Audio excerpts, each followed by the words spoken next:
கிறிஸ்தேசுவில் பிரியமான சகோதர சகோதரிகளே, உங்கள் அனைவருக்கும்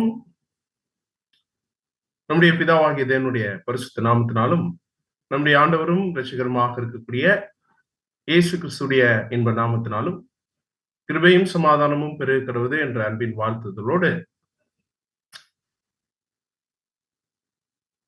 இன்றைக்கு கிறிஸ்தவ மண்டலத்துல மிக அதிகமாக பேசப்படக்கூடிய ஒரு முக்கியமான ஒரு டாக்டரின் எது அப்படின்னா, நம்முடைய ஆண்டவராய் இயேசு கிறிஸ்துடைய 2ஆம் வருகை. இந்த ஒரு சத்தியம் இந்த கடைசி காலத்துல விசேஷமாக யார் அவருடைய வருகையை எதிர்நோக்கி காத்திருக்கிறார்களோ அவர்களுக்கென்றே தேவன் நியமித்திருக்கிறதான ஒரு மாபெரும் சத்தியமாகும். ஏனெனில் அன்புக்குரிய சகோதரர்களே, 1ஆம் வருகையில நம்முடைய ஆண்டவராய் இயேசு கிறிஸ்து வந்திருக்கும் பொழுதே அவருக்கு மனவாட்டியாக கற்புள்ள கன்னிகையாக நம்மை அவர் நிச்சயித்து சென்றிருக்கிறார் என்பதை பார்க்கிறோம். அநேக அவருடைய வார்த்தைகள் மூலியமாக வார்த்தைகளை கை கொண்டு நாம் இருக்கும் பொழுது ஆண்டவர் சொன்ன ஒரு விஷயம், மறுபடியும் நான் திரும்பி உங்களை என்னிடத்தில் சேர்த்துக் கொள்வேன் என்று ஆண்டவர் சொல்லியிருந்தார். அப்போ ஒரு மனவாட்டிக்கு ஒரு மணமகளாக போகக்கூடிய ஒரு திருச்சபை வகுப்பாருக்கு நிச்சயம் என்பது 1ஆம் வருகையிலே அது என்ன ஆயிடுச்சு அப்படின்னா நடந்துருச்சு. 2ஆம் வருகையில அவருடையவர்கள் அவரோட கூட கூட்டி சேர்த்துக் கொள்ளப்பட்டு இப்படியாக ஆட்டுக்குட்டியானுடைய கல்யாணம் வந்தது என்று சொல்லத்தக்கதாக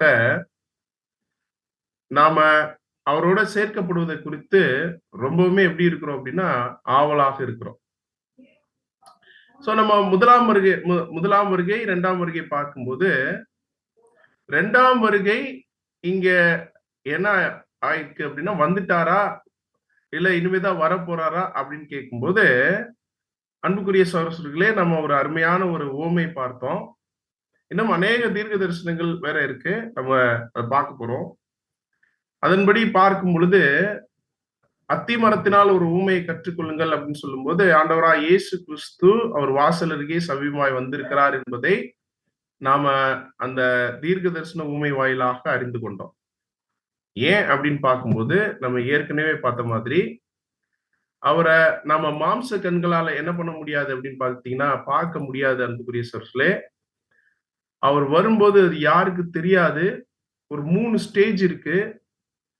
ஒரு அதிகப்படியான சத்திய வெளிச்சங்கள் கிடைக்கப்படக்கூடிய ஒரு காலப்பகுதியாக இருக்கும். அது எச்சரிப்பின் சத்தமாகவும் இருக்கும்.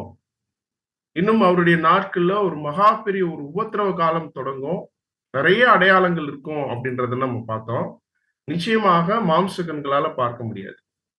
அப்படி இருக்கும்போது நம்ம பார்க்கிறோம், ஆண்டவருடைய 2ஆம் வந்திருக்குதலின் மாபெரும் தீர்க்க தரிசன புஸ்தகமாகிய, இன்னும் அதுல விசேஷமாக சுவிசேஷ புஸ்தகத்துல மத்தேயுல 24ஆம் அதிகாரம் தான் அவருடைய வந்திருக்கிறதுல 2ஆம் வருகை குறித்ததான தீர்க்க தரிசனங்களை சொல்லக்கூடிய ஒரு அதிகாரம். ஏன்னா சீசர்கள் அவரிடத்தில் தனித்து என்ன கேட்கிறாங்கன்னா, ஆண்டவரே உமது வருகைக்கும் உலகத்தின் முடிவுக்கும் அடையாளம் என்ன அப்படின்னு கேட்கும்போது தான் ஆண்டவர் அநேக காரியங்களை இந்த மத்தேயு 24ஆம் அதிகாரத்துல பேசிட்டு இருக்கிறார். லூக்கா புஸ்தகத்துல பாத்தீங்கன்னா அது 17ஆவது அதிகாரத்துல வரும். இப்படி இருக்கும் பொழுது ஆண்டவர் சொல்றார், அத்தி மரத்தினால் ஒரு ஊமையை கற்றுக்கொள்ளுங்கள், அதிலே இளங்கிளை தோன்றி துளிர் விடும்போது வசந்த காலம் சமீபமாயிற்று என்று அறிவீர்கள். அப்படியே இவைகளை எல்லாம் காணும் பொழுது அவர் சமீபமாய் வாசலருகே வந்திருக்கிறார் என்று அறியுங்கள் என்று சொல்றோம். அப்படின்னா அத்திமரம் 1ஆம் வருகையிலேயே அது பட்டு போயிற்று. நம்ம பார்க்கிறோம். அந்த அத்திமரம் எது அப்படின்னா இஸ்ரேல் தேசம். இஸ்ரேல் தேசம் கடந்த 2000 வருடங்களாக ஒரு பட்டு போன நிலைமையில இருந்தது ஒரு காலப்பகுதியில பார்க்கிறோம். இப்போ அதுல இளங்கிளை தோன்றி துளிர் விட்டு வசந்த காலத்தில் இருப்பதை பார்க்கிறோம். அப்படின்னா ஆண்டவர் சொல்றாரு, இதை நீங்க பாத்தீங்கன்னா நான் வந்துட்டேன் அப்படின்றத நீங்க புரிஞ்சுக்கோங்க அப்படின்னு சொல்றாரு.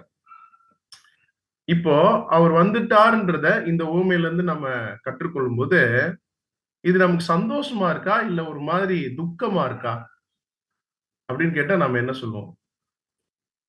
எந்த ஒரு மனவாட்டியாக போகக்கூடிய தேவனுடைய பிள்ளைகள், ஆண்டவருக்கு மனவாட்டியா போகக்கூடியவங்க அவங்களுக்கு ரொம்ப விருப்பமே என்னன்னா, அவர் எப்ப வருவார்? அவர் வந்திருக்கிறதுடைய செய்தி கேட்கும்போது, அது அவங்களுக்கு அவ்வளவு சந்தோஷமா இருக்கும். ஏன் அப்படின்னா, இப்போ ஒருவேளை ஒரு பெண்ணுக்கு நிச்சயம் முடிஞ்சு, மணமகன் வேற ஒரு வெளிநாட்டிலே, வெளியூர்லயே இருக்கிறார். திடீர்னு அவர் வரும்போது அவருக்கு இந்த நிச்சயம் அ அதாவது கண்டிப்பா கல்யாணம் நடக்கும் அப்படின்னு சொல்லும் பொழுது, அவர் வந்திருக்கிற செய்தி அந்த பெண்ணுக்கு எப்படி இருக்கும்னா, ரொம்ப சந்தோஷத்த குடுக்கும். அதுபோல தான் அவருடையவர்கள், அவருக்காக காத்திருக்கிறவர்கள், அவர் அண்டையிலே போய் சேர விரும்புகிறவர்களுக்கு, அவர் வந்திருக்கக்கூடிய இந்த சுவிசேஷம் மிகுந்த சந்தோஷத்தை குடுக்கும் என்பதுல எந்த ஒரு மாற்றமும் கிடையாது. அப்படி இருக்கும்போது, இந்த 10 கன்னிகைகள் உவமையில நம்ம என்ன பார்த்தோம் அப்படின்னா, அன்புக்குரிய சகோதரர்களே, இதோ நடுராத்திரியிலே மணவாளன் வந்து விட்டார் அப்படின்னு பார்க்கும்போது, அவர் வந்த அந்த ஒரு முதல் காலப்பகுதி என்னன்னு சொல்லுதுன்னா, பருஷியா என்று சொல்லுகிறது. அந்த நடுராத்திரி வேளைய பாரா பிளஸ் ஓசியா அப்படின்னு சொல்லுவாங்க. அதாவது வந்து இருத்தல்.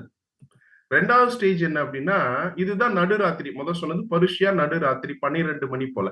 அடுத்த ஸ்டேஜ் என்னன்னா, எஃபீப்பனியா ஸ்டேஜ்ன்றது ஒரு அதிகாலை ஒரு 5 மணி போல.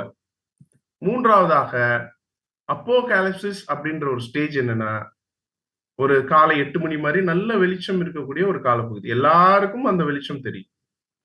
இப்போ தேவனுடைய பிள்ளைகள், இப்ப நம்ம பார்க்கும்போது இந்த 3 ஸ்டேஜஸ்ல நாம இப்ப என்ன பார்க்கிறோம்னா, இந்த பருஷியான்ற ஸ்டேஜ்ல ஆண்டவர் வந்து என்ன பண்றாருன்னா, யாருக்கும் தெரியாமல் சில வேலைகள் அவர் பார்த்தார். அதுல முக்கியமானது என்ன அப்படின்னு பார்க்கும்போது, ஏற்கனவே மரித்து 2000 வருடமாக உறங்கிக் கொண்டிருக்கக்கூடிய சுவிசேஷ காலப்பகுதியில வாழ்ந்து கிறிஸ்துவென்று மரித்த பரிசுத்தவான்களை அவர் முதலாவது உயிர்த்தெழுப்பினார். இது ரொம்ப முக்கியமான ஒரு வேலை அவர் செஞ்சார். இது யாருக்கும் தெரியாது. இதத்தான் அநேகர் என்ன சொல்றாங்கன்னா, ரகசிய வருகையில முதல்ல வருவார் அப்படிலாம் சொல்லக்கூடிய ஒரு காலப்பகுதி. அடுத்தபடியாக எஃபிபனியான்ற ஸ்டேஜ் எது அப்படின்னு பார்த்தீங்கன்னா, பிள்ளைகள் மட்டும் தெரியும்படி அதாவது நாம இருக்கிற நிலைமை. இப்ப இருக்கக்கூடிய காலப்பகுதியில, நாம கண்கூடாக பார்க்கக்கூடிய அநேக தீர்க்கதரிசனத்துடைய நிறைவேறுதல். இறுதியாக எல்லோரும் தெரியும்படியாக இந்த உலகமே அவருடைய வந்திருக்குதலை உணர்ந்து கொள்ளக்கூடிய ஒரு காலப்பகுதிக்கு வருவாங்க. இதுக்கு பேர் என்னன்னா அப்போகாலிப்சிஸ். அன்புக்குரிய சோர்ஸ்ல இப்ப பார்க்கும்போது இந்த 10 கன்னிகைகள் உண்மையில கூட போன வகுப்புல பார்த்தோம். அதுக்கு முந்தைய நம்ம பார்க்கல. என்ன அப்படின்னு பார்க்கும்போது, இதோ நடுராத்திரியிலே மணவாளன் அப்படின்னு சொல்லக்கூடிய அவர் வந்தார் இல்லையா இந்த பூமிக்கு 2ஆம் வருகையில. அதாவது இந்த வான மண்டலத்துல தான் இருக்கிறார். இப்போ இந்த 12 மணி அப்படின்ற இந்த காலப்பகுதி எந்த வருஷத்தை அடையாளப்படுத்துகிறது அப்படின்னா, நம்ம ஏற்கனவே வரலாற்றுல நம்ம பார்த்தபடி, வில்லியம் மில்லர் மூவ்மெண்ட்ல அவங்க எதிர்பார்த்த 1844 அப்படின்னு கேட்டீங்கன்னா, அது நிச்சயமாக இல்ல. ஏன்னா, அது மணவாளன் வர தாமதித்த ஒரு காலப்பகுதி. அதே சமயம் அத்திமரம் துளிர்விட்ட காலப்பகுதி அப்படின்னா 1948 அப்படின்னா ஆண்டவர் 1944 பிற்பாடு 1948க்கு முன்பாக ஏதோ ஒரு வருஷத்துல அவர் வந்திருக்கணும். அது எந்த வருஷம் என்பதையும் நம்ம வேதத்திலிருந்தே இப்ப நம்ம தியானிக்க போகிறோம். அதற்கு முன்பாக அன்புக்குரிய சகோதரர்களே, ஆண்டவர் சொன்ன மாபெரும் தீர்க்க தரிசனமாகிய மத்தேயு 24ஆம் அதிகாரத்துல, ஆண்டவரே நீங்க வந்துட்டீங்கன்னா என்னெல்லாம் நடக்கும்? அதுக்கான அடையாளங்கள் என்ன? அப்படின்னு சீஷர்கள் கேட்கும்போது, ஆண்டவர் சொல்லிட்ட இப்ப சில காரியங்களை குறிச்சு இப்ப நம்ம ஃபர்ஸ்ட் தியானிக்க போறோம். இப்ப மத்தேயு 24ஆம் அதிகாரத்துக்குள்ள போறோம். அதுல என்ன அப்படின்னு பார்க்கும்போது, அநேக தீர்க்க தரிசனங்களை தான் ஆண்டவர் பேசியிருக்கிறார். அவர் 2ஆம் வருகையில வந்திருக்கும்போது என்ன என்ன நடக்கும்? அப்படி நடக்கும்போது அந்த காரியங்களை பார்த்து நாம என்ன செய்யணும்? என்ன முடிவெடுக்கணும்? அப்படின்றத தான் ஆண்டவர் அங்க நமக்கு விசேஷமாக சீசத்துவத்துக்கு அழைக்கப்பட்ட ஜனங்களுக்கு அவர் சொல்றார். வாசிக்கலாம். மத்தேயு 24வது அதிகாரம் 15 மற்றும் 16. மத்தேயு 24ஆம் அதிகாரம் 15 மற்றும் 16ஆம் வசனங்கள். மேலும் பாழாக்குகிற அருவருப்பை குறித்து தானியேல் தீர்க்கதரிசி சொல்லி இருக்கிறானே, வாசிக்கிறவன் சிந்திக்க கடவன். நீங்கள் அதை பரிசுத்த ஸ்தலத்தில் நிற்க காணும் போது யூதேயாவில் இருக்கிறவர்கள் மலைகளுக்கு ஓடி போக கடவர்கள். ஆம் அன்புக்குரிய சகோதரர்களே, ஆண்டவர் சொல்றாரு இப்படி சீசர்கிட்ட பேசிட்டு இருக்கும்போது இதோ ஜனத்துக்கு ஜனம் விரோதமாகவும் ஜாதிக்கு ஜாதி இப்படி எல்லாம் சொல்லிக்கிட்டே வருவார். வந்துட்டு ஒருவனும் உங்களை வஞ்சியாதபடிக்கு எச்சரிக்கையாயிருங்கள், ஏன்னா நானே கிறிஸ்து என்று சொல்லி அநேகரை வஞ்சிப்பார்கள் இப்படின்னு வரிசையா சொல்லிட்டே வந்துட்டு 15வது வசனத்துல என்ன சொல்றாருன்னா, நல்லா கவனிங்க, நான் வந்திருக்கக்கூடிய நாட்கள்ல ஒரு விஷயம் நடக்கும். அது என்ன அப்படின்னா, பாழாக்குகிற அருவருப்புகள்லாம் நடக்கும். இத குறிச்சு தானியேல் தீர்க்கதரிசி ஏற்கனவே சொல்லி இருக்கிறாரு. வாசிக்கிறவங்க அதை சிந்திச்சுக்கோங்க. அப்படி நீங்க சிந்திக்கும் போது அந்த பாழாக்கும் அருவருப்பு பரிசுத்த ஸ்தலத்திலே நிற்க கண்டால் யூதேயாவில் இருக்கிறவர்கள் மலைகளுக்கு ஓடி போங்க அப்படின்னு சொல்றாரு. அப்படின்னா அன்புக்குரிய சகோதர சகோதரிகளே, இப்போ ஆண்டவர் எந்த புக்கை போய் படிக்க சொல்றாரு அப்படின்னா, தானியேல் தீர்க்கதரிசன புஸ்தகத்தை படிக்க சொல்றாரு. அங்கதான் எதை பத்தி கொடுத்திருக்கு அப்படின்னா, பாழாக்கும் அருவருப்பை குறித்து கொடுக்கப்பட்டிருக்கு. சோ வேதத்திலே இருக்கக்கூடிய ஒரு மாபெரும் தீர்க்க தரிசன புஸ்தகம், வரலாற்று சிறப்புமிக்க புஸ்தகம் எது அப்படின்னு பாத்தீங்கன்னா, இந்த தானியேல் தீர்க்க தரிசன புஸ்தகம் தான். ஏன் அப்படின்னு பார்க்கும்போது, தானியேல் ஒரு மாபெரும் ஒரு தீர்க்கதரிசி. ஆனா அவருக்கே வெளிப்படுத்தாத ஒரு சில காரியங்கள் கூட இன்றைக்கு தேவன் நமக்கு வெளிப்படுத்திட்டு இருக்கிறார். அது நமக்கு எப்படி வெளியாகும் அப்படின்னா, வாசிக்கலாம். தானியேல் புஸ்தகம் 12வது அதிகாரம் 4வது வசனம் வாசிக்கலாம். தானியேல் 12ஆம் அதிகாரம் 4ஆம் வசனம். தானியேல் ஆகிய நீயும் என்றால் முடிவு காலம் மட்டும் இந்த வார்த்தைகளை புதைப்பொருளாக வைத்து வைத்து இந்த புஸ்தகத்தை முத்திரை போடு. அப்பொழுது அநேகர் இங்கும் அங்கும் ஓடி ஆராய்வார்கள், அறிவும் பெருகும் என்றான். அன்புக்குரிய சரசுலே, கடைசி காலத்துல நீ ஃபர்ஸ்ட் இந்த புக்கை வந்து எழுதி நீ சீல் பண்ணிரு. சீல் பண்ணிருன்னா முத்திரை போட்டாச்சுன்னா யாரும் அதை உடைக்க முடியாது, யாரும் படிக்க முடியாது. ஆனா என்ன சொல்றாருன்னா, இப்போ நீ முடிவு காலத்துல இது என்ன நடக்கணும், அநேகர் இங்கும் அங்கும் ஓடி என்ன பண்ணுவாங்க, ஆராய்வாங்க, அறிவும் பெருகி போகும் என்று சொல்லுகிறார். அப்படின்னா உண்மையாகவே அறிவு பெருகி போன ஒரு காலப்பகுதியில தான் நம்ம வந்து வாழ்ந்துட்டு இருக்கிறோம் அன்புக்குரிய சரஸ்வதிகளே. இப்போ நாம இங்கும் அங்கும் ஓடி ஆராயிரமானா ஆமா ஆராயிரம். எப்படி அப்படின்னு கேட்டா, இப்பதான் மத்தேயு 24ஆம் அதிகாரத்துல வாசிச்சுட்டு இருக்கும்போது இப்ப நேரம் எங்க ஓடி வந்துட்டோம் அப்படின்னா, தானியேல் தீர்க்கதரிசன புஸ்தகத்துக்கு ஓடி வந்துட்டோம். ஏன் அப்படின்னா, நம்முடைய ஆண்டவராய் இயேசு கிறிஸ்து, நீங்க தானியேல் புஸ்தகத்தை பாருங்க. தானியேல் பாழாக்கும் அருவருப்புன்னு ஒரு விஷயம் சொல்லியிருக்கிறாரு. அதை படிச்சுட்டு வாங்க அப்படின்னு சொல்றாரு. நீங்க அதை படிச்சு சிந்திங்க அப்படின்னு சொல்றாரு. அப்படின்னா அன்புக்குரிய சகோதரர்களே, எங்க சொல்லி இருக்கிறார் தானியேல் அப்படின்னு பாத்தீங்கன்னா, வாசிக்கலாம். தானியேல் 12வது அதிகாரம் 1வது வசனம். தானியேல் 12ஆம் அதிகாரம் 1ஆம் வசனம். உன் ஜனத்தின் புத்திரருக்காக நிற்கிற பெரிய அதிபதியாகிய மிகாயேல் அக்காலத்தில் எழும்புவான். யாதொரு ஜாதியாரும் தோன்றினது முதல் அக்காலம் மட்டும் உண்டாயிராத ஆபத்து காலம் வரும். அக்காலத்திலே புஸ்தகத்தில் எழுதியிருக்கிறவர்களாக காணப்படுகிற உன் ஜனங்கள் அனைவரும் விடுவிக்கப்படுவார்கள். ஆம் அன்புக்குரிய சகோதரர்களே, இப்பதான் நம்ம கடந்த பாடத்துல கூட பார்த்தோம். உன் ஜனத்தின் புத்திரருக்காக நிக்கிற பெரிய அதிபதியாகிய மிகாயேல் அக்காலத்துல என்ன பண்ணுவான்னா எழும்புவான். இந்த மிகாயேல் யார் அப்படின்னா வேற யாரும் இல்ல, அது நம்முடைய ஆண்டவராகிய இயேசு கிறிஸ்து. இதைத்தான் இப்ப ஆண்டவருடைய 2ஆம் வருகை குறிச்சதான விஷயம் தான் மத்தேயு 24 படிக்கும்போது, இப்ப இதே மாதிரியான வருகையை குறிச்சு 12வது அதிகாரத்துல தானியேல் சொல்லப்பட்டிருக்கிறது தான் இங்க நம்ம கனெக்ட் பண்றோம். அதாவது ஆராய்ந்து பார்க்கிறோம். அப்படி இருக்கும்போது அங்கே என்ன சொல்றாரு பாருங்க, யாதொரு ஜாதியாரும் தோன்றிருந்தது முதல் அக்காலம் மட்டும் உண்டாயிராத ஆபத்து காலம் வரும். அப்படின்னா பாருங்க, இதே தான் ஆண்டவர் மத்தேயு 24ஆம் அதிகாரத்துல சொன்னார். என்ன அப்படின்னா, இதுக்கு முன்பாக சம்பவித்திராலும் இனிமேல் சம்பவித்திராலும் மகா பெரிய உபத்திரவம் என்னவா இருக்கும், உண்டாயிருக்குன்னு சொல்றாரு. அவர் வந்ததுக்கு அப்புறம் இந்த பூமியில ஒரு பெரிய உபத்திரவ காலம் வந்து அதுக்கப்புறம் ஒரு சமாதானமான ராஜ்யம் ஆரம்பிக்கும்.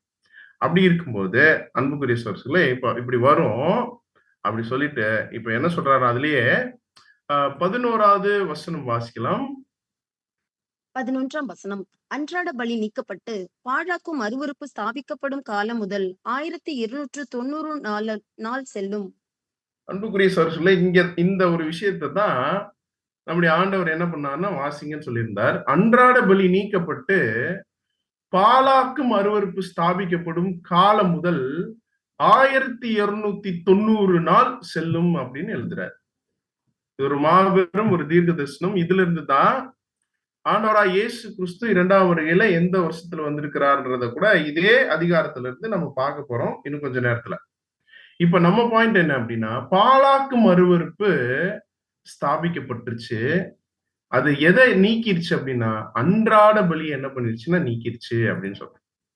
அப்படின்னா அன்றாட பலி அல்லது ஜீவ பலி அப்படின்னா என்ன அப்படின்னு பார்க்கும்போது ஆண்டவர் சொன்னாரு, ஒருவன் என் பின்னே வர விரும்பினால் அவன் தன்னைத்தான் வெறுத்து தன் சிலுவையை எடுத்துக்கொண்டு அனுதினமும் என்ன பண்ண கடவன், பின்பற்ற கடவன் அப்படின்னு சொல்லியிருந்தார். அதே போல ரோமர் 12:1 நம்ம அடிக்கடி பார்த்த வசனம், அப்படி இருக்க சகோதரரே, உங்கள் சரீரங்களை பரிசுத்தமும் தேவனுக்கு பிரியமான ஜீவ பலியாக ஒப்பு கொடுக்க வேண்டும் என்று தேவனுடைய இரக்கங்களை முன்னிட்டு உங்களை வேண்டிக் கொள்கிறேன். இதுவே நீங்கள் செய்யத்தக்க புத்தியுள்ள ஆராதனை. அப்படின்னா நம்முடைய சரீரங்களை பரிசுத்தமும் தேவனுக்கு பிரியமான ஜீவ பலியாக நம்ம அன்றாட ஒப்புவிக்கணும். அதேதான் சொல்றார், அவன் தன்னைத்தான் வெறுத்து தன் சிலுவை அனுதினமும் எடுத்துக்கொண்டு என்னை பின்பற்றிக்கணும். அப்போ நம்ம அனுதின பலி செலுத்தணும், அன்றாட பலி செலுத்தணும். ஆனா அதற்கப்புறம் வந்த ஒரு மாபெரும் ஒரு இயக்கம், ஒரு ஜனங்களை வழிநடத்தின ஒரு அமைப்பு இப்ப என்ன பண்ணிருச்சு அப்படின்னா, இந்த அன்றாட நீங்க பலி செலுத்த வேணா, அதுக்கு பதிலா என்ன பண்ணிருச்சு அப்படின்னு பார்க்கும்போது, ஒரு ஒரு மாபெரும் பாலாக்கு மறுவறுப்பை ஸ்தாபிச்சிருச்சு. அது என்ன அப்படின்னு பார்க்கும்போது நமக்கு நல்லா தெரியும். அந்தி கிறிஸ்து அப்படின்ற ஒரு பாடத்துல நம்ம பார்த்திருக்கிறோம். இந்த ரோமர்கள் ஆட்சி செய்யக்கூடிய இந்த காலப்பகுதியில ஜஸ்டினியன் அப்படின்ற ஒரு ராஜா கிபி 539வது வருஷம் அன்னைக்கு இருந்த போப்புக்கு பாண்டிபிக்ஸ் மேக்சிமஸ், அதாவது தலைமை மத ஆளுநர், அதாவது எல்லா விதமான ஆளுகைக்கும் தலைமையானவர் என்ற ஒரு பட்டத்தை சூட்டிட்டாரு. அன்னையிலிருந்து இவங்க கொண்டு வந்த அருவருப்பு அநேக விஷயத்தை பாழாக்குச்சு. தேவனுடைய வழிபாட்டு முறைகளையும் காலங்களையும் பிரமாணங்களையும் இன்னும் அநேக பரிசுத்தவான்களை ஒடுக்கக்கூடிய கொலை செய்யக்கூடிய ஒரு சூழ்நிலைக்குள்ள இந்த போப்பு மார்க்கம் என்ன ஆச்சுன்னா போச்சு. இதத்தான் தானியேல் 7ஆம் அதிகாரம் 25வது வசனத்துல வாசிக்கலாம். தானியேல் 7ஆம் அதிகாரம் 25ஆம் வசனம். உன்னதமானவருக்கு விரோதமாக வார்த்தைகளை பேசி உன்னதமானவருடைய பரிசுத்தவான்களை ஒடுக்கி காலங்களையும் பிரமாணங்களையும் மாற்ற நினைப்பான். அவர்கள் ஒரு காலமும் காலங்களும் அரைக்காலமும் செல்லும் மட்டும் அவன் கையில் ஒப்பு கொடுக்கப்படுவார்கள். உன்னதமானவருக்கு விரோதமாக பேசி உன்னதமானவருடைய பரிசுத்தவான்களை ஒடுக்கி காலங்களையும் பிரமாணங்களையும் மாற்ற நினைப்பான் அப்படின்னா மாற்றிட்டான். அதுதான் அந்த பாலாக்கு மறுவறுப்பு. அப்படின்னா வேதத்துல சொல்லப்படாத அநேக பாவ மன்னிப்பு சீட்டு, மரியாள் வணக்கம், விக்கிரக ஆராதனை, இன்னும் பார்க்கும்போது ஆண்டவராய் இயேசு கிறிஸ்து பிறந்த தினம், இன்னும் அவர் இந்த பூமியில மரித்த தினம், இது எல்லா பிரமாணங்களையும் அவன் என்ன பண்ணிட்டான் மாத்தி. பாத்தீங்கன்னா இதுதான் அருவருப்பான ஒரு காரியமாக இந்த பூமியில காணப்படுது. தவறான வழிபாட்டு முறைமைகளுக்குள்ள ஜனங்களை என்ன பண்ணிட்டாங்க அப்படின்னா கொண்டு போயிட்டாங்க. இன்னும் வேதம் கூறாத அநேக தவறான சத்தியங்களை, சத்தியம் சொல்லக்கூடிய தப்பறைகளை என்ன பண்ண ஆரம்பிச்சிட்டாங்கன்னா ஜனங்களுக்கு சொல்ல ஆரம்பிச்சிட்டாங்க. உதாரணத்துக்கு நரகம், ஆத்மா சாகாது. இன்னும் பார்க்கும்பொழுது ஒரு உத்திரிக்க ஸ்தலம் அப்படின்னு ஒண்ணு இருக்கு. அதுக்கப்புறம் திருத்துவம் அப்படின்னு வேதத்தில் இல்லாத வார்த்தைகள்ல சம்பந்தப்பட்ட அத்தனை விஷயத்தையும் இந்த பூமியில தேவன் அருவருக்கத்தக்க விதமாக ஏற்படுத்தின ஒரு காலப்பகுதியை நீங்க பாருங்க அப்படின்றத நீங்க ஆண்டவராய் இயேசு கிறிஸ்து சொல்றார். அப்படி நீங்க பார்க்கும்போது என்ன பண்ணுங்க அப்படின்னு சொன்னாருன்னா, யூதேயாவில் இருக்கிறவர்கள் மலைகளுக்கு ஓடிப்போங்க அப்படின்னு சொல்றாரு. இத நம்ம இப்ப பார்த்துட்டோம். வாசிக்கிறவன் சிந்திக்க கடவுன்னு சொல்லியிருந்தார். நம்ம சிந்திச்சிட்டோம். இந்த மாதிரி சூழ்நிலைகள் தான் இன்னைக்கு ஒட்டுமொத்த பெயர் கிறிஸ்தவ மண்டலத்தில் நடந்துட்டு இருக்கு. அப்படி அதை நீங்க பார்க்கும்போது நீங்க ஒரு உயர்வான் அன்னைக்கு இருந்த யூதேயா தேசம் எப்படிப்பட்ட தேசம்னா, அந்த இஸ்ரேல் தேசத்துல யூதேயான்ற பகுதி ஒரு மலைப்பாங்கான பகுதி. அதோட ஒரு உயர்ந்த ஒரு நிலைமையில இருக்கக்கூடிய ஒரு இடம். இப்போ நாம இந்த அடிப்படை பாடங்களை கேட்டு வேத வசனத்தை கேட்டு மற்ற விசுவாசத்திலிருந்து நம்ம மகா பரிசுத்தமான விசுவாசம்ன்ற ஒரு மேலான நிலைமைக்கு வந்துட்டோம். இப்ப நாமெல்லாம் எங்க இருக்கிறோம் அப்படின்னா யூதேயாவில் இருக்கக்கூடியவர்கள். இப்ப நம்மளை பார்த்தா சொல்றாரு, நீங்க எங்க ஓடி போயிருங்க அப்படின்னா மலைகளுக்கு ஓடி போங்க என்று ஆண்டவராக இயேசு கிறிஸ்து என்ன பண்றாருன்னா சொல்றாரு. ஏன் அப்படின்னா அன்புக்குரிய சொல்ற ஒரு பக்கம் விக்கிரக ஆராதனை நேரடியாக இருக்குதுன்னா பாபிலோன்ல, பாபிலோன் குமார்த்தி கிட்ட எப்படி இருக்குன்னா அங்க இருக்கிற பாஸ்டரே ஒரு கடவுள் மாதிரி தெரிகிறார். எல்லா மகிமையும் யாருக்கு போகுது அப்படின்னு பார்க்கும்பொழுது அந்த ஒரு தனி நபருக்கு போறதே ஒரு ஒரு விக்கிரக ஆராதனை தான் அன்புக்குரிய சொல்றது. இதெல்லாம் நீங்க பார்க்கும் பொழுது நீங்க மலைகளுக்கு ஓடி போங்கன்றார். அப்ப மலைகள் அப்படின்னா வேதத்துல 2 மலை இருக்கு, 2 கண்மலைகள் இருக்கு. ஒண்ணு நித்திய கண்மலை, ஒன்னொன்று ஞான கண்மலை. வாசிக்கலாம். ஏசாயா 24ஆம் அதிகாரம் 4வது வசனம். ஏசாயா 26ஆம் அதிகாரம் 4ஆம் வசனம். கர்த்தரை என்றென்றைக்கும் நம்புங்கள், கர்த்தராகிய யெகோவா நித்திய கன்மலையாய் இருக்கிறார். கர்த்தராகிய யெகோவா நம்முடைய பிதாவாகிய தேவனை வேதம் என்ன சொல்லியிருக்கு அப்படின்னா அவர் நித்திய கன்மலை, நீங்க அவர்கிட்ட போங்க அப்படின்னு சொல்லுது. அதே சமயத்துல 1 கொரிந்தியர் 10:4 பார்க்கிறோம், அவர்களோட கூட சென்ற ஞான கன்மலையின் தண்ணீரை குடித்தார்கள், அந்த கன்மலை கிறிஸ்துவே அப்படின்றத நம்ம பார்க்கிறோம். அப்படின்னா அன்புக்குரிய சொற்களே, நித்திய கன்மலையாகிய நம்முடைய பிதாவாகிய தேவனும் ஞான கன்மலையாகிய நம்முடைய ஆண்டவராகிய இயேசு கிறிஸ்துவிடத்திலும் நாம போகக்கூடிய அவர்கள் சொல்லக்கூடிய வார்த்தைகளையே எப்பொழுதும் தியானிக்கக்கூடிய ஜனங்களாக இருக்கணும் அப்படின்றத ஆண்டவராகிய இயேசு கிறிஸ்து என்ன சொல்றார், அவருடைய வருகையில நீங்க பார்க்கும்போது இப்படி நடந்துக்கோங்க அப்படின்னு சொல்றார். அதனால்தான் பூமியில் உள்ளவைகள் அல்ல மேலானவைகளே நாடுங்கள் அப்படின்னு சொல்றார். இப்ப மறுபடியும் மத்தேயு 24ஆம் அதிகாரத்துக்கு வந்துடலாம். 20வது வசனம் வாசிக்கலாம். மத்தேயு 24ஆம் அதிகாரம் 20ஆம் வசனம். நீங்கள் ஓடிப்போவது மாரிக்காலத்திலாவது ஓய்வு நாளிலாவது சம்பவியாதபடிக்கு வேண்டிக் கொள்ளுங்கள். இப்ப ஆண்டவர் என்ன சொல்றாருன்னா, சீசர் கேட்டாங்க, ஆண்டவரே நீங்க வரும்போது என்ன பண்ணணும், எப்படி நடக்கும் அப்படின்லாம் பேசும்போது சொல்றாரு, நீங்க அப்படி ஓடி போறது மாரி காலத்திலாவது ஓய்வு நாளிலாவது சம்பவியாதபடிக்கு வேண்டிக் கொள்ளுங்கள். அப்படின்னா என்ன அப்படின்னு பாத்தீங்கன்னா, அன்புக்குரிய சகோதரர்களே, கோடை காலம் முடிஞ்சுதான் மாரி காலம் வரும். அதான் மாரி காலம்னா மழைக்காலம். அப்படி இருக்கும்போது கோடை காலத்துல என்ன நடக்கும், ஓய்வு நாள் பார்க்கலாம். மாரி காலத்திலயும் ஓடக்கூடாது, ஓய்வு நாள்லயும் ஓடக்கூடாது. ஃபர்ஸ்ட் மாரி காலம்னா என்னன்னு பார்க்கலாம். இந்த மழைக்காலம் கோடை காலத்துக்கு பிற்பாடு வரும். இப்படி நீங்க இந்த மழை காலத்துல ஓடாதீங்கன்றார், அதே மாதிரி ஓய்வு நாள்ல ஓடாதீங்கன்றார். அப்படின்னா மழை காலத்துக்கு முன்னாடி வரக்கூடிய கோடை காலத்துல என்ன நடக்குது அப்படின்னு பாத்தீங்கன்னா, ஒரு மாபெரும் அறுவடை நடக்குது. அந்த அறுவடைக்கு பேர் தான் என்ன அப்படின்னா, நம்ம ஏற்கனவே 3 அறுவடைகள் பாடத்துல பார்த்தோம். இப்ப நம்ம எத்தனாவது அறுவடையில இருக்கிறோம் அப்படின்னா 2வது அறுவடையில இருக்கிறோம். முதல் அறுவடை ஆண்டவராகிய இயேசு கிறிஸ்து முதலாம் வருகையில வந்து பண்ணினது, அது அவருடைய தம்முடைய சீஷர்களை அவர் அறுவடை பண்ணினார். அப்புறம் சீஷர்களே விதைச்சார். அவருடைய எழுத்துக்கள் மூலியமாக, அவருடைய நடத்துதல் மூலியம், ஆண்டவருடைய வார்த்தைகள் மூலியமாக இப்ப இந்த 2ஆம் உலகத்தினுடைய கடைசியில 2வது ஒரு அறுவடை அவர் என்ன பண்றாருன்னா செய்யறார். இந்த அறுவடைக்குள்ள நம்ம போயிடணும். இல்ல அப்படின்னு பாத்தீங்கன்னா அன்புக்குரிய சகோதரர்களே, ஒரு மாபெரும் ஒரு உபத்திரவ காலம் வந்துடும். அதுதான் மழைக்காலம்னு சொல்லுது. மேகம், மழை இதெல்லாமே ஒரு உபத்திரவத்தை என்ன பண்ணுதுன்னா அடையாளப்படுத்துது. அதனாலதான் எரேமியா 8வது அதிகாரம் 20வது வசனம் வாசிக்கலாம். எரேமியா 8ஆம் அதிகாரம் 20ஆம் வசனம். அறுப்பு காலம் சென்றது, கோடை காலமும் முடிந்தது, நாமும் ரட்சிக்கப்படவில்லை. பாருங்க, அறுப்பு காலம் சென்றது, கோடை காலமும் முடிந்தது அப்படின்னா அடுத்து வரக்கூடிய காலம் இதுதான் மாரி காலம், மழைக்காலம்.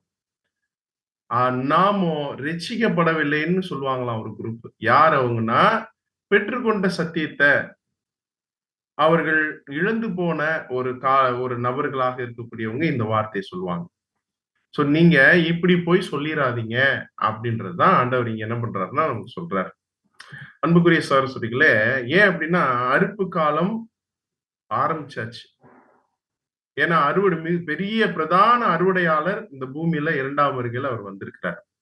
அதனால அறுப்பு காலத்தில் தூங்குகிறவன் லெச்சையை உண்டாக்குகிற மகன் என்று வசனம் சொல்லுகிறது. அவன் அறுப்பிலே பிச்சை கேட்டாலும் அவனுக்கு ஒன்றும் கிடைக்காது. ஏன்னா சோம்பேறித்தனமாக எல்லாத்தையும் கேட்டுட்டு எந்த ஒரு முடிவும் எடுக்காம, எந்த ஒரு செயலும் செய்யாம இருக்கிறவங்க இந்த அறுவடைக்குள்ள போக முடியாது. அவங்க எங்க போய் சிக்க நேரிடும்னா, மகா உபத்திரவ காலம்ன்ற அந்த மாரி காலத்துல போய் சிக்க நேரிடும். அப்படின்னா ஓய்வு நாள்ல ஓடாதீங்கன்னாரே. ஓய்வு நாள்லாம் என்ன அப்படின்னா, அன்புக்குரிய சகோதரர்களே, வெளிப்படையான தேவனுடைய ராஜ்யம் இந்த பூமியில ஸ்தாபிக்கப்படும் பொழுது, நம்ம ஏற்கனவே பார்த்தோம். எந்த கண்ட்ரி மூலியமா இந்த பூமியில அவருடைய ராஜ்யம், சமாதானமா ராஜ்யம் ஸ்தாபிக்கப்படும் அப்படின்னா, எந்த நாட்டோட தலைமையில அப்படின்னு பார்க்கும்போது, இஸ்ரேல் தேசத்துடைய தலைமையில. ஒரு வெளிப்படையான தேவராஜ்யம் ஸ்தாபிக்கப்படும். அந்த நாட்கள்ல செலக்ஷனே முடிஞ்சிருக்கும்.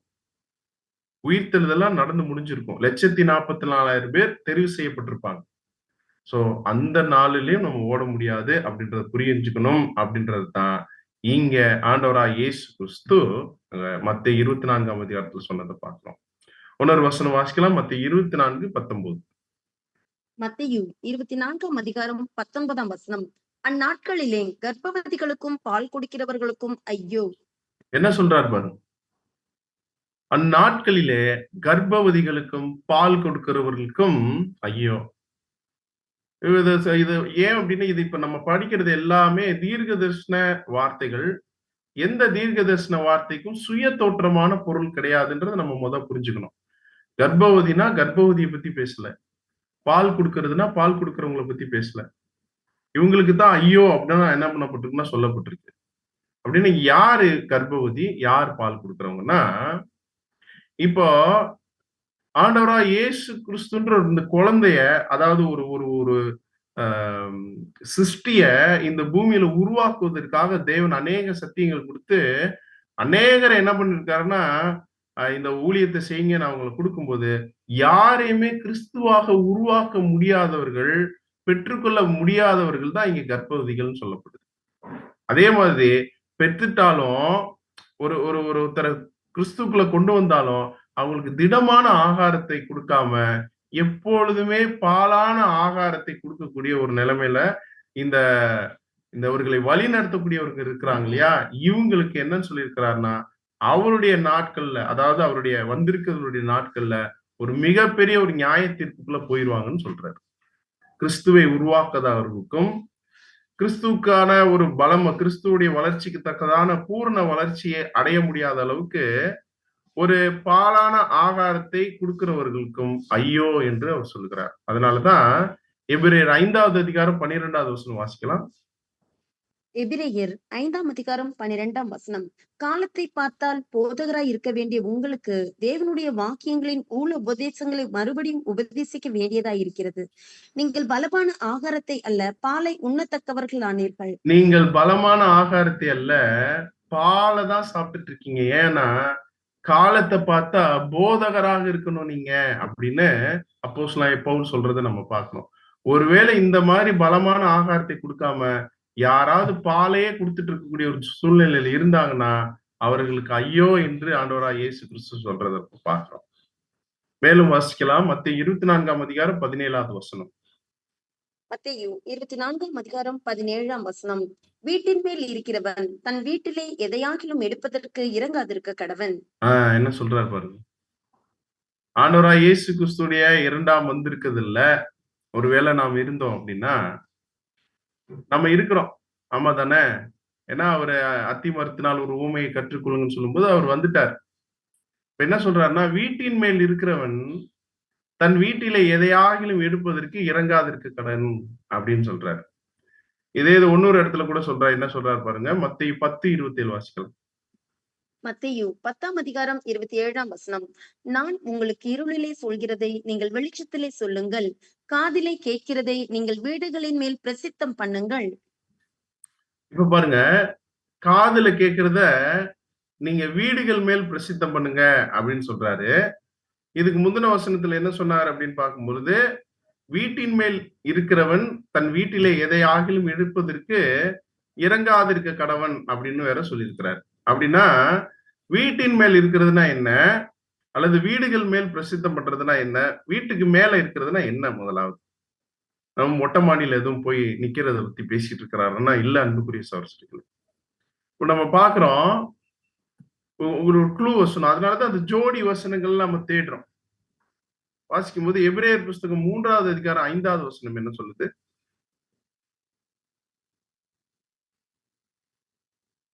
எபிரேயர் 3:5.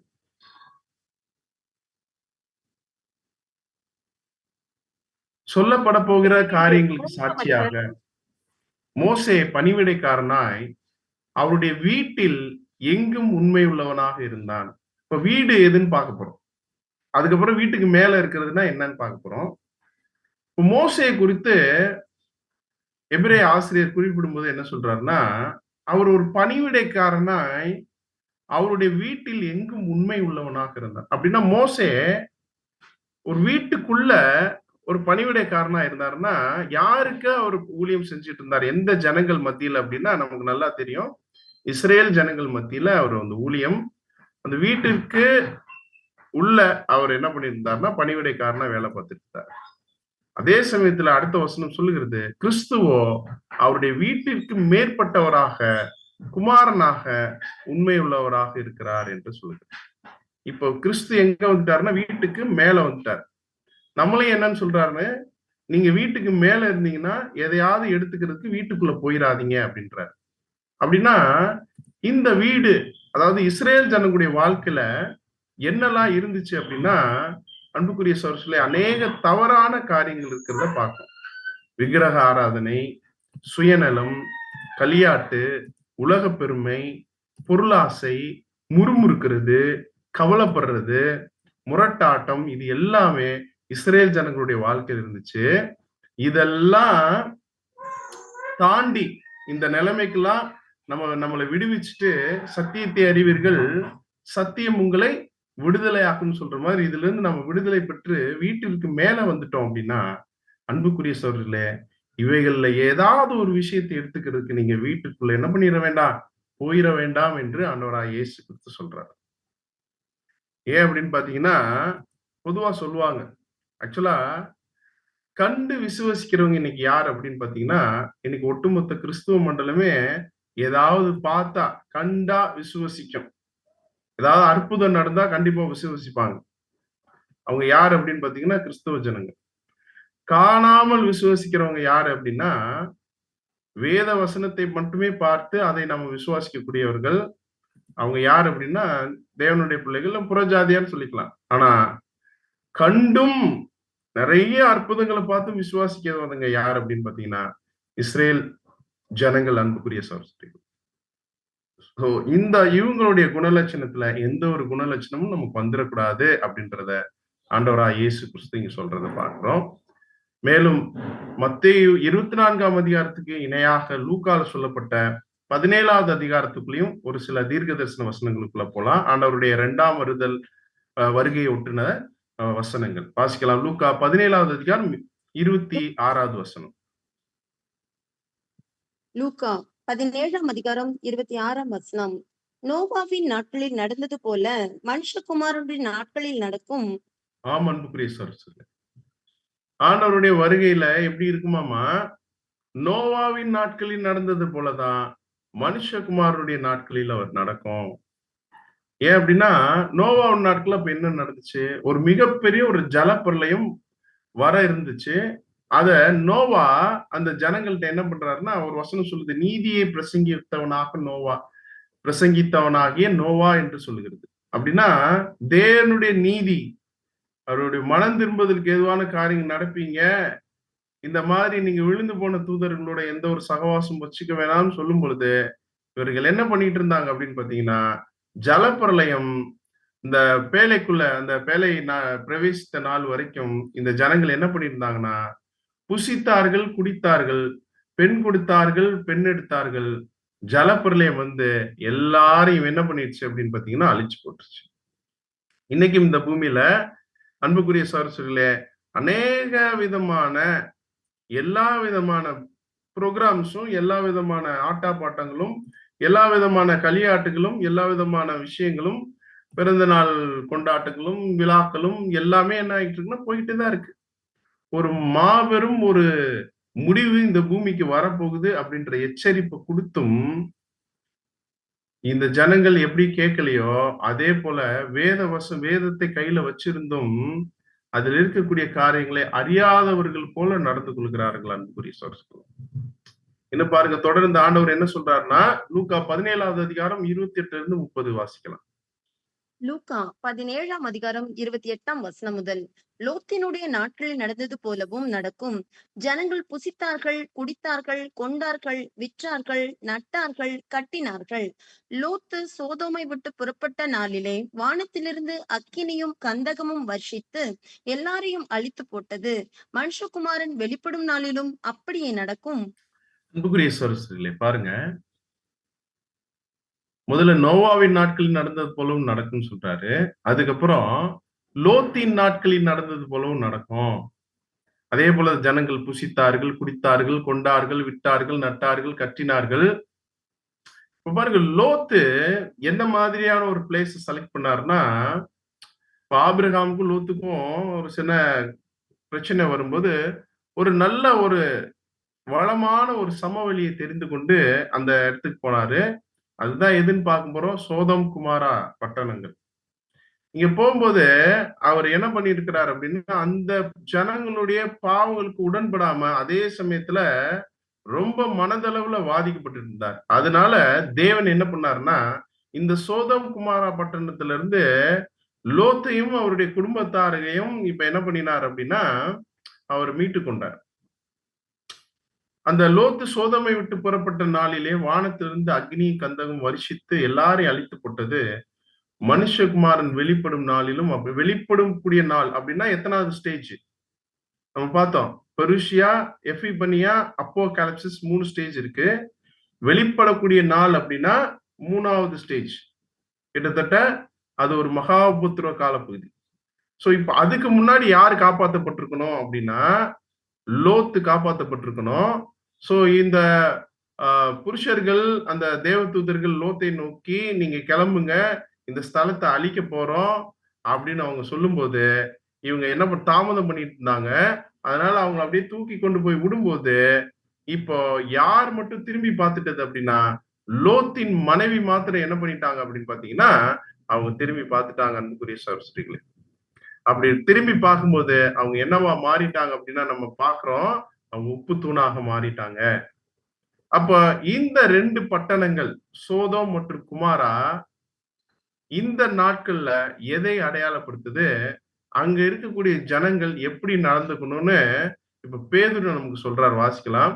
2 பேதுரு 2வது அதிகாரம் 6வது வசனம் வாசிக்கலாம். 2 பேதுரு 2ஆம் அதிகாரம் 6ஆம் வசனம்.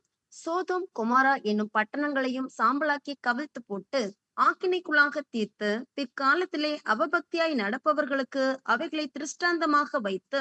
அன்புக்குரிய சகோதரர்களே, சோதோம் குமாரா என்னும் பட்டணங்களையும் சாம்பலாக்கி கவிழ்த்து போட்டு ஆக்கினைக்குள்ளாக தீர்த்து பிற்காலத்திலே அவபக்தியாய் நடக்கிறவர்களுக்கு அதை திருஷ்டாந்தம். அப்படின்னா பக்தியா நடக்கிற இடம் எது அப்படின்னு பாத்தீங்கன்னா, இப்ப போயிட்டு இருக்கிற இடம். இங்க அவபக்தியாய் நடக்கிறவங்களுக்கு ஒரு மாபெரும் ஜட்ஜ்மெண்ட் இருக்குன்றாரு. அப்படின்னா இந்த சோதம் குமாரா எதை அடையாளப்படுத்துது அன்புக்குரிய சகோதரர்களே, வாசிக்கலாம். ஏசாயா 13வது அதிகாரம் 19வது வசனம் வாசிக்கலாம். ஏசாயா 13ஆம் அதிகாரம் 19ஆம் வசனம். ராஜ்யங்களுக்குள் அலங்காரமும் கல்தேயருடைய பிரதான மகிமையுமாகிய பாபிலோன் ஆனது தேவனால் சோதோமும் கொமாராவும் கவிழ்க்கப்பட்டது போல கவிழ்க்கப்படும். பாருங்க, பாபிலோனை பத்தி பேசிட்டு இருக்கிறார். நமக்கு நல்லா தெரியும், அந்தி கிறிஸ்து பாடத்துல நம்ம பார்த்தோம். மேலும் ஒரு ரகசியம், இந்த இந்த இந்த போப் மார்க்கத்துக்கு தேவன் வச்சிருக்கிற பேர் என்ன அப்படின்னு பார்க்கும்போது, மகா பாபிலோன் மற்றும் அதனுடைய குமாரத்திக்கு நம்ம பாக்குறோம். அது பாபிலோன் குமாரத்தி. இதுதான் சோதோம் குமாரா பட்டணத்துக்கு ஒப்பிட்டு இங்க பேசுறார். சோதம் என்பது பாபிலோனியும், குமாரா பட்டணம் அதனுடைய குமாரத்தி ஆகிய மத்த பெயர் சபைகளையும் இப்ப என்ன பண்ணுது, பெயருக்கு கிறிஸ்துவை தலையாக வைத்துக் கொண்டு செயல்படக்கூடியவர்கள். ஆனால் முழுக்க முழுக்க தங்களுடைய சுய போதனைகள், சுய சித்தத்தை செய்யக்கூடியவர்கள், சுயநலத்துக்காக ஜனங்களை வழிநடத்தக்கூடியவர்கள். சோ இவங்க ஒரு பெரிய ஜட்ஜ்மெண்ட்டுக்குள்ள போறாங்க.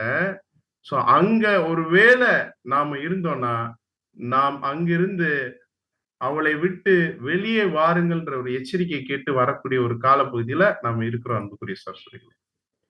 ஒருவேளை எவ்வளவு பெரிய சர்ச், எப்படிலாம் கொயர் இருக்கும், எப்படிலாம் அந்த ஜனங்கள் இருப்பான் அப்படிலாம் நினைச்சு திரும்பி பார்த்துட்டோம் அப்படின்னா, நாம எந்த வசனத்தை இப்ப திரும்பி பார்க்கணும்னா, லோத்தின் மனைவியை நினைத்துக் கொள்ளுங்கன்ற வசனத்தை பார்க்கணும். ஏன் அப்படின்னா, தன் ஜீவனை ரட்சிக்க வகை தேடுகிறவன் அதை இழந்து போவான், இழந்து போகிறவன் அதை உயிர்ப்பித்துக் கொள்வான் என்று பாருங்க. இந்த உப்பு தூணா போயிட்டாங்க. அது வந்து ஒரு ஆண்டவர் ஒரு இடத்துல சொல்ல, நீங்க உலகத்துக்கு உப்பாயிருங்க. இந்த உப்பு தூண் எதுக்குமே பயன்படாது. அது வெளியே கொட்டப்படுவதற்கும் மிதிப்பதற்கும் தவிர வேற எதுக்கும் அது பயன்படாத ஒரு நிலைமைக்குள்ள போயிருவாங்க அப்படின்றதுதான் சொல்றாரு. ஒரு எச்சரிப்பாக சொல்றாரு. சோ இந்த ஒரு இடத்துல இருந்தீங்கன்னா, ஏன்னா நம்ம போறோம் பாருங்க, லோத்து அதாவது தன்னுடைய இருதயத்திலே வாதிக்கப்பட்ட நீதிமானாகிய லோத்து அப்படின்னு அங்க இருக்கும்போது அவங்க செய்யற எந்த காரியங்களும் லோத்துக்கு பிடிக்கல. ஆனா அங்கதான் இருக்கிறார். இன்னைக்கும் பாருங்க, நம்ம போயிட்டு இருக்கிற இடத்துல எந்த ஒரு சத்தியமும் பகிரப்படாம முழுக்க முழுக்க இவ்வுலக ஆசீர்வாதத்துக்காகவே வசனங்களை எடுத்து பிரசங்கிக்கக்கூடிய ஒரு நிலைமை ரொம்ப கஷ்டமா இருக்கு. அது தாங்கிக்கவே முடியல. அங்க இருக்கக்கூடிய சில அரசியல்கள், சில சுயநலங்கள், இதையெல்லாம் பார்க்கும்போது மனசு கஷ்டமா இருக்கு. சோ இப்ப நாம அங்க இருந்து வெளியில வரணும்னு தேவன் விரும்புறாரு. இன்னும் பாருங்க, லூக்கா 17வது அதிகாரம் 31வது வசனம் வாசிக்கலாம். லூக்கா 17ஆம் அதிகாரம் 31ஆம் வசனம். அந்த நாளிலே வீட்டின் மேல் இருப்பவன் வீட்டில் உள்ள தன் பண்டங்களை எடுத்துக்கொண்டு போக இறங்காமல் இருக்க கடவன். அப்படியே வயலில் இருக்கிறவன் பின்னிட்டு திரும்பாமலும் இருக்க கடவன். நம்ம ஏற்கனவே பார்த்துட்டோம். வீட்டின் மேல் இருப்பவன் யாரு, என்ன விவரம், அவங்க எதுக்கு திருப்பி வீட்டுக்குள்ள போகக்கூடாது, அந்த வீடு இஸ்ரேல் ஜனங்களுடைய தவறான அந்த முறைமைகள்ன்றத நம்ம பார்த்துட்டோம். அந்த குணலட்சணம் நமக்கு வரக்கூடாது. அதே போல வயலில் இருக்கிறவன் பின்னிட்டு திரும்பாமலும் இருக்க கடவன். அப்படின்னா வயல்ல ஒருத்தர் என்ன பண்ணுவார் அப்படின்னா, விவசாயம் பண்ணுவார். இப்போ நான் உங்களை மனுஷர்களை பிடிப்பவர்களாக்குவேன்னு சொல்லிட்டு தேவன் நம்மளை ஊழியக்காரர்களாக இப்ப அழைச்சிருக்கிறார். இப்படி இந்த ஒரு ராஜ்யத்தின் சுவிசேஷத்தை சொல்லி அநேகரை வானத்து நட்சத்திரம் அழைப்புக்குள்ளாக கொண்டு வரக்கூடிய ஒரு ஊழியத்துல நாம கலப்பையில கை வச்சிட்டோம் அப்படின்னா, பின்னிட்டு திரும்பிட்டோம்னா நாம் தேவனுடைய ராஜ்யக்கு தகுதியற்றவர்கள் என்பதையும் நம்ம பார்க்கணும். சோ வயலில் இருக்கிறவன் பின்னிட்டு திரும்பாமலும் இருக்க கடவன் அப்படின்றத நம்ம பார்க்கலாம் புரியுது. இன்னும் அடுத்து வாசிக்கலாம். லூக்கா 17வது அதிகாரம் 34வது வசனம். லூக்கா 17ஆம் அதிகாரம் 34ஆம் வசனம். அந்த ராத்திரியில் ஒரே படுக்கையில் படுத்திருக்கிற 2 பேரில் ஒருவன் ஏற்றுக்கொள்ளப்படுவான், மற்றவன் கைவிடப்படுவான். அன்புக்குரிய சரசுல அடுத்து பாருங்க, இதெல்லாம் ரொம்ப நிறைய பேர் இந்த வசனத்தெல்லாம் வந்து தவறாக பேசின நாட்கள்லாம் உண்டு. அநேகதை கேள்விப்பட்டிருக்கோம். அதாவது என்ன அப்படின்னா, அந்த ராத்திரியிலே ஒரே படுக்கையில் படுத்திருக்கிற 2 பேரில் ஒருவன் எடுத்துக்கொள்ளப்படுவான் இருக்கா, ஏற்றுக்கொள்ளப்படுவான் இருக்கான்னு பாத்தீங்கன்னா, ஏற்றுக்கொள்ளப்படுவான், மற்றவன் கைவிடப்படுவான் என்று இருக்கிறது. நம்ம நம்ம ஜனங்கள் எப்படி பேசுறதுன்னா, ஒருத்தனை எடுத்துப்பாரு, மறைஞ்சு போயிடுவான், இன்னொருத்தனை அவரு என்ன பண்ணுவாரு, கை விட்டுருவாரு. உதாரணத்துக்கு எப்படி சொல்றது அப்படின்னா, ஒரு பிளைட்ல ஏன் தெரியுமா 2 பைலட் இருக்கிறாங்க, அதுல ஒருத்தர் கர்த்தருக்கு பிடிச்ச மாதிரி நடக்கும்போது திடீர்னு அவரை தேவன் என்ன பண்ணிப்பாரு, எடுத்துப்பாரு, இன்னொருத்தரை கை விட்டுருவாரு. அதனாலதான் 2 பைலட். இந்த மாதிரியான கதைகள் எல்லாம் பேசுறது உண்டு. இப்போ இங்க இங்க என்ன சொல்றாரு அப்படின்னு பாத்தீங்கன்னா, படுக்கையில் படுத்திருக்கிற 2 பேரில் அப்படின்னா எப்ப படுப்பாங்கன்னா, ஒரு இளைப்பாறுதல் எடுக்கணும்ன்றதுக்காக தங்களுடைய படுக்கையில வந்து அவங்க வந்து இளைப்பாறுவாங்க, தூங்குவாங்க. இப்படி யார் இளைப்பாற முடியும், யார் அந்த இளைப்பாறுதலுக்குள்ள போவா முதலாவது அப்படின்னா, வாக்குத்தத்த வசனங்களின் பேரில் நமக்கு கொடுத்திருக்கக்கூடிய அநேக வாக்குத்தத்தங்கள் கொடுத்திருக்கிறாரு. அந்த வசனங்களின் பேரில் யார் ஒருக்கு மாபெரும் விசுவாசம் இருக்குதோ அவங்க இளைப்பாறுதலுக்குள்ள இருப்பாங்க அன்புக்குரிய சகோதரர்களே. அதனாலதான் வாசிக்கலாம். எபிரேயர் 4வது அதிகாரம் 1வது வசனம். எபிரேயர் 4ஆம் அதிகாரம் 1ஆம் வசனம். ஆனபடியினாலே அவருடைய இளைப்பாறுதலில் பிரவேசிப்பதற்கு ஏதுவான வாக்குத்தத்தம் நமக்கு உண்டாயிருக்க, உங்களில் ஒருவனும் அதை அடையாமல் பின்வாங்கி போவானாக காணப்படாதபடிக்கு பயந்திருக்க கடவும். அவருடைய இளைப்பாறுதலில் பிரவேசிக்கத்தக்கதான வாக்குத்தத்தம் நமக்கு கிடைச்சிருக்கு. அதை வாங்கிட்டு பின்வாங்கி போயிடக்கூடாது அன்பான சகோதரர்கள். ஏன் அப்படின்னா அடுத்த வசனம் வாசிக்கலாம். எபிரேயர் 4:2. ஏனெனில் சுவிசேஷம் அவர்களுக்கு அறிவிக்கப்பட்டது போல நமக்கும் அறிவிக்கப்பட்டது. கேட்டவர்கள் விசுவாசம் இல்லாமல் கேட்டபடியினால் அவர்கள் கேட்ட வசனம் அவர்களுக்கு பிரயோஜனப்படவில்லை. அன்புக்குரிய சகோதரர்களே பாருங்க, சுவிசேஷம் அவர் இப்ப பாருங்க, இந்த ஜூம்ல நம்ம எல்லாரும் சப்ஜெக்ட் கேட்டோம். ஆனா கேட்கும்போது எப்படி கேட்கிறோம்னா, விசுவாசத்தோட கேட்கிறோம். அதன் மேல விசுவாசம் வைக்கிறோம். ஒருவேளை யாராவது ஒருவர் விசுவாசம் இல்லாம கேட்டாங்கன்னா, கேட்ட வசனம் அவங்களுக்கு பிரயோஜனப்படாது. அவங்க இளைப்பாறுதல்ல பிரவேசிக்க முடியாது. ஏன்னா அடுத்த வசனம் சொல்லுது, விசுவாசித்தவர்களாகிய நாமோ அந்த இளைப்பாறுதலில் பிரவேசிக்கிறோம். இப்படி இருக்கிறவங்க தான் எடுத்துக்கொள்ளப்படுவார்கள் என்று நம்ம பார்க்கிறோம்.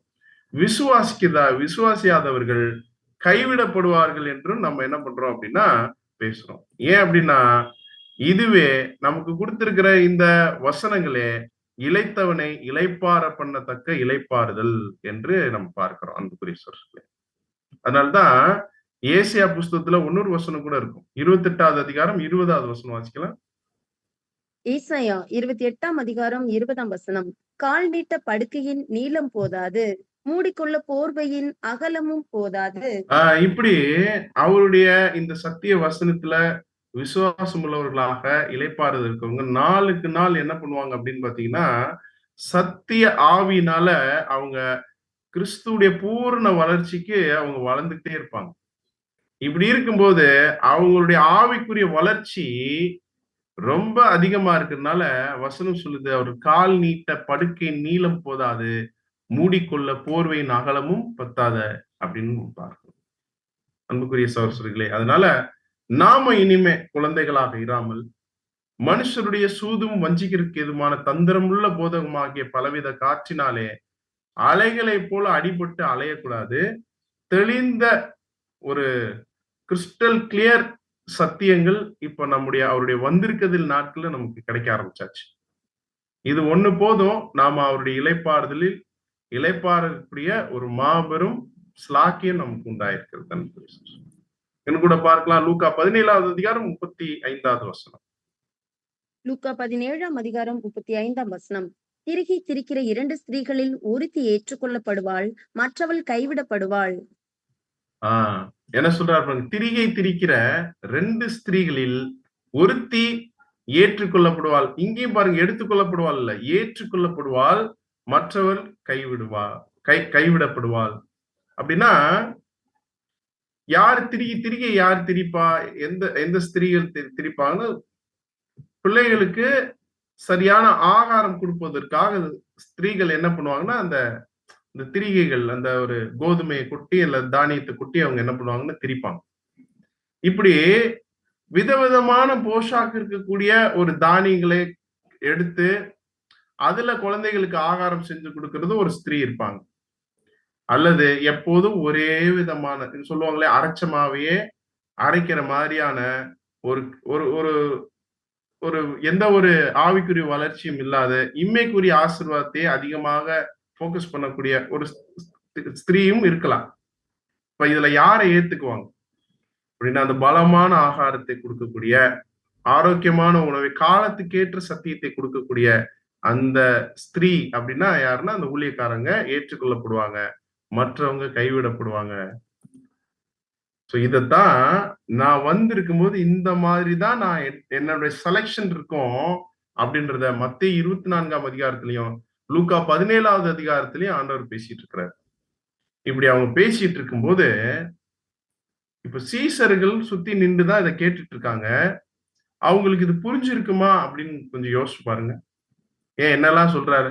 வீட்டின் மேல் இருக்கிறவன் வீட்டிற்குள் எதையாகிலும் எடுத்துக்கொள்வதற்கு இறங்காதிருக்க கடவன் அப்படின்னு சொல்றாரு. படுக்கையில் படுத்துக்கிற 2 பேர்ல ஒருத்தர் ஏற்றுக்கொள்ளப்படுவார், மற்றவர் கைவிடப்படுவார் சொல்றாரு. இப்படி ஒவ்வொன்னா சொல்லிட்டு இருக்கும்போது இவங்க என்ன கேட்கிறாங்கன்னு வாசிக்கலாம். லூக்கா 17வது அதிகாரம் 37வது வசனம் வாசிக்கலாம். லூக்கா 17ஆம் அதிகாரம் 37ஆம் வசனம். அவர்கள் அவருக்கு பிரத்யுத்தரமாக, எங்கே ஆண்டவரே என்றார்கள்.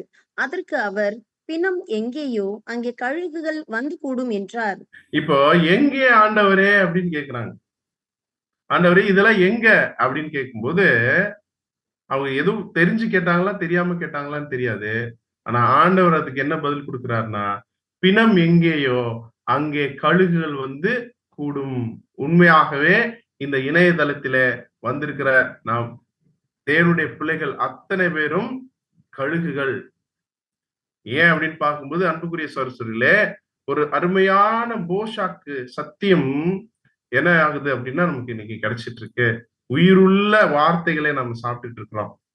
ஏன் அப்படின்னா இந்த கழுகு எங்க கூட்ட கட்டி இருக்கும்னா, அது கன்மலையிலும் கன்மலையின் சிகரத்திலும் அது அரணான ஸ்தலத்திலும் தங்கி என்ன பண்ணும், வாசம் பண்ணும். இப்பதான் நம்ம பார்த்தோம். யூதேயாவில் இருக்கிறவர்கள் மலைகளுக்கு ஓடி போங்கள் அப்படின்னா, ஒண்ணு நித்திய கன்மலை, ஒண்ணு ஞான கன்மலை. பிதாவாகிய தேவனிடத்திலும் ஆண்டவராகிய இயேசு கிறிஸ்துவில் இருக்கும் பொழுது நமக்கு நல்ல ஒரு சத்திய ஆகாரத்தை அவர் என்ன பண்றாருன்னா கொடுக்கிறார்.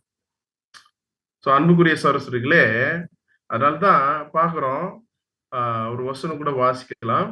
ஏசாயா 33ஆம் அதிகாரம் 15 மற்றும் 16.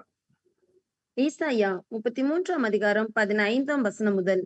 நீதியாய் நடந்து செம்மையானவைகளை பேசி இடுக்கண் செய்வதால் வரும் ஆதாயத்தை வெறுத்து பரிதானங்களை வாங்காதபடிக்கு தன் கைகளை உதறி ரத்தம் சிந்துவதற்கு ஏதுவான யோசனைகளை கேளாதபடிக்கு தன் செவியை அடைத்து பொல்லாப்பை காணாதபடிக்கு தன் கண்களை மூடுகிறவன் எவனோ அவன் உயர்ந்த இடங்களில் வாசம் பண்ணுவான்.